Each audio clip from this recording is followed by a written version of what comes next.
The Vietnam War was brought to an end on April 30th, 1975, when Vietnam, which had been cut into two parts, the North and the South, had its south capital city of Saigon fall to the North Vietnamese army, effectively uniting both halves under one communist rule. The North had been capturing many southern cities up to this point, causing mass numbers of southern Vietnamese citizens to flee, fearing oppression from the communist North.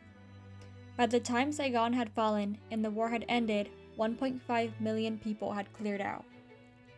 However, there were many who were not able to do so. This includes the hundreds of thousands who served in the southern Vietnamese military and government who were sentenced to communist re-education prison camps for years. My grandfather was among them. In these camps, we, the prisoners, were subjected to violence, starvation, hard labor, and forced isolation.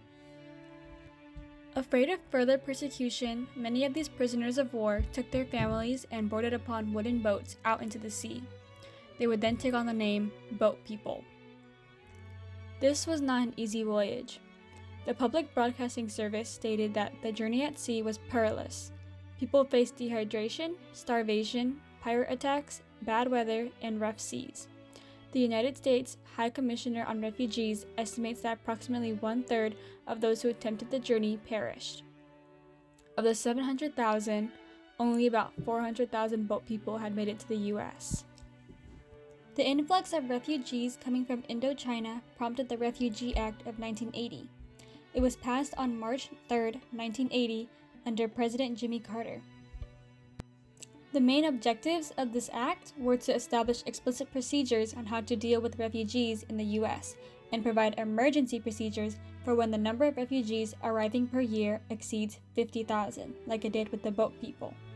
Through this U.S. policy, more than 3.5 million refugees from every continent except Antarctica were able to seek resettlement and asylum in the United States from 1975 to 2023.